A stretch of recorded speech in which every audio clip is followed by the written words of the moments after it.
Top quality और consistent performance के लिए सिर्फ सिल्वर पंप नाम याद रखना। ಈ ಲೇಬರ್ ಡಿಪಾರ್ಟ್ಮೆಂಟಲ್ಲಿ ಅಸಂಘಟಿತ ವಲಯದ ಸಾಮಾಜಿಕ ಭದ್ರತಾ ಮಂಡಳಿಗೆ 1200 ಕೋಟಿಗಳನ್ನು ಅನುದಾನ ಕೊಡಬೇಕು ಅಂತ ನಿಮ್ಮ ಮೂಲಕ ಅದನ್ನು ಕೇಳ್ಕೊಳ್ತೀನಿ. ಸ್ಕೀಮ್ ನೌಕರರಿಗೆ ಕನಿಷ್ಠ ಅವರ ಸಂಬಳನ ದ್ವಿಗುಣ ಮಾಡಬೇಕು. ಆಸ್ಪತ್ರೆಗಳಲ್ಲಿ ಖಾಲಿ ಇರುವ ವೈದ್ಯರ ಹುದ್ದೆಗಳನ್ನು ಈ ಕೂಡಲೇ ತುಂಬಬೇಕು. ಈಗ ನಿಮಗೆ ಗೊತ್ತಿರಾಗೆ ಹಳ್ಳಿಗಳಲ್ಲಿ ಜನರು ಸರ್ಕಾರಿ ಆಸ್ಪತ್ರೆಗಳು ಹೋಗ್ತಾ ಇದ್ದಾರೆ, ಅಲ್ಲಿ ವೈದ್ಯರ ಕೊರತೆ ಇದೆ ಇಡೀ ರಾಜ್ಯದಲ್ಲಿ, ಅದನ್ನು ತುಂಬಬೇಕು ಅಂತ ಕೇಳ್ಕೊಳ್ತೀನಿ. ಆರೋಗ್ಯ ಕ್ಷೇತ್ರಕ್ಕೆ ನೀಡಿರುವ ಅನುದಾನ ಏನಿದೆ ಅದನ್ನು ಡಬಲ್ ಮಾಡಬೇಕು ಅಂತಲೂ ಕೇಳ್ಕೊಳ್ತೀನಿ.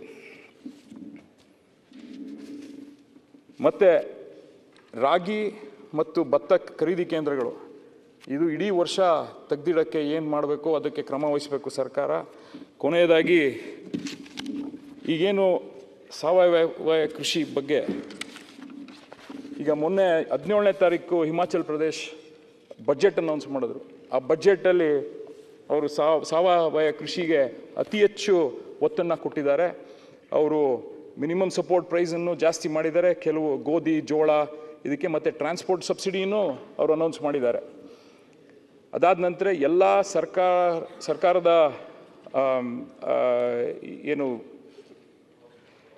ಫಾರ್ಮ್ಗಳಿದೆ ಅದನ್ನೆಲ್ಲನೂ ನ್ಯಾಚುರಲ್ ಫಾರ್ಮಿಂಗಿಗೆ ಶಿಫ್ಟ್ ಮಾಡಬೇಕು ಅಂತ ಇದೊಂದು ಮಾಡಿದ್ದಾರೆ. ಮತ್ತು 1 ಲಕ್ಷ ರೈತರನ್ನ ನ್ಯಾಚುರಲ್ ಫಾರ್ಮಿಂಗ್ಗೆ ತರಬೇಕು ಅಂತ ಈ ಒಂದು ಬಡ್ಜೆಟಲ್ಲಿ ಅನೌನ್ಸ್ ಮಾಡಿದ್ದಾರೆ. ನಮ್ಮ ರಾಜ್ಯದಲ್ಲೂ ಈಗ ಈ ಬಡ್ಜೆಟಲ್ಲಿ ಜೋಯ್ದಾ ತಾಲೂಕನ್ನ ಕಂಪ್ಲೀಟಾಗಿ ನ್ಯಾಚುರಲ್ ಫಾರ್ಮಿಂಗ್ ಮಾಡಬೇಕು ಅಂತ ಅನೌನ್ಸ್ ಮಾಡಿದ್ದಾರೆ. ಅದು ಸಾಲಲ್ಲ, ಇನ್ನೂ ಹೆಚ್ಚಿನ ರೀತಿಯಲ್ಲಿ ಅವರು ಈ ಕ್ರಮ ವಹಿಸಬೇಕಾಗ್ತದೆ. ಕರ್ನಾಟಕದ ಕೃಷಿ ಈಗ ಅಗ್ರಿಕಲ್ಚರ್ ಡಿಪಾರ್ಟ್ಮೆಂಟಲ್ಲೇ ಗೊತ್ತಿರೋಂಗೆ ಅವ್ರು ನಡೆಸಿರೋ ಸರ್ವೆಯಲ್ಲಿ ನಮ್ಮ ಮಣ್ಣಿನ ಗುಣಮಟ್ಟ ಮತ್ತು ಫಲವತ್ತತೆಯನ್ನು ಕಳ್ಕೊಳ್ತಾ ಇದ್ದೀವಿ. ಅದಕ್ಕೆ ಸೂಕ್ತ ಕ್ರಮ ತಗೊಳ್ಬೇಕು. ಅದು ಪ್ರತಿ ಹೋಬಳಿಯ ಒಂದು ಪಂಚಾಯಿತಿಯನ್ನು ಪೂರ್ತಿ ನ್ಯಾಚುರಲ್ ಫಾರ್ಮಿಂಗಿಗೆ ಏನು ಮಾಡಬೇಕು, ಮತ್ತು ಎಲ್ಲ ಬೆಳೆಯೋ ಪದ್ಧತಿಗಳು ಮತ್ತು ನಮ್ಮ ನೀರಾಯಿಸಂಥ ಏನು ಪದ್ಧತಿಗಳಿದೆ ಅದನ್ನು ಪೂರ್ತಿ ಬದಲಾವಣೆ ಮಾಡಬೇಕು. ಅದಕ್ಕೆ ಬೇಕಾದಂಥ ಅನುದಾನಗಳನ್ನು ಸರ್ಕಾರ ಮೀಸಲಾಗಿಡಬೇಕು ಈ ಬಜೆಟಲ್ಲಿ ಅಂತ, ಈ ಪೂರಕ ಬಜೆಟಲ್ಲಿ ಏನು ಮಾಡ್ತಾರೆ ಅದನ್ನು ಅನೌನ್ಸ್ ಮಾಡಬೇಕು ಅಂತ ನಿಮ್ಮ ಮೂಲಕ ಕೇಳ್ಕೊಳ್ತೀನಿ. ಕೊನೆಯದಾಗಿ ಪ್ರೊಫೆಸರ್ ನಂಜುಂಡಸ್ವಾಮಿ ಸಂಶೋಧನಾ ಪೀಠವನ್ನು ಮೈಸೂರು ವಿಶ್ವವಿದ್ಯಾಲಯದಲ್ಲಿ ಮಾಡಬೇಕು ಅಂತ ಅನೌನ್ಸ್ ಮಾಡಿದ್ದಾರೆ ಬಡ್ಜೆಟಲ್ಲಿ. ಕರ್ನಾಟಕ ರಾಜ್ಯ ರೈತ ಸಂಘದ ಪರವಾಗಿ ಮಾನ್ಯ ಸಿದ್ದರಾಮಯ್ಯ ಅವರಿಗೆ ಧನ್ಯವಾದಗಳನ್ನು ಹೇಳಿ ನನಗೆ ಮಾತಾಡಲು ಅವಕಾಶ ಮಾಡಿಕೊಟ್ಟೆ ನಿಮಗೆ ಧನ್ಯವಾದಗಳು. ನಾನು ಮಾತು ಮುಗಿಸ್ತೀನಿ. ನಮಸ್ಕಾರ. ನೆಕ್ಸ್ಟ್ ಗಣೇಶ್, ಅದು ನೆಕ್ಸ್ಟ್ ಚಿಕ್ಕಮಾದು. ಬಸ್ ನೀವೇ ಬಸ್ ಮಾತಾಡಿ. ಈಗ ನೋಡಿ ದರ್ಶನ್ ಪುಟ್ಟ ಪರ್ಫೆಕ್ಟ್ ಆಗಿ ಅವ್ನು ಕೂಡ ಆನಂದ್ ಕೂಡ ಆಗಿ ಅಷ್ಟಲ್ಲಿ ಜಸ್ಟ್ ಏನೇನು ಬೇಕು ಅದು ಹಾಕಿ ನಿಮಗೆ ಒಳ್ಳೆಯದು. ಯಾಕೆ ಒಂದು ನಾಳೆ ನಿಮಗೆ ಮಾಧ್ಯಮದಲ್ಲಿ ಬರೋ ಕೂಡ ಸ್ಪಷ್ಟವಾಗಿ ಬರೀಲಿಕ್ಕೆ ಆಗ್ತದೆ.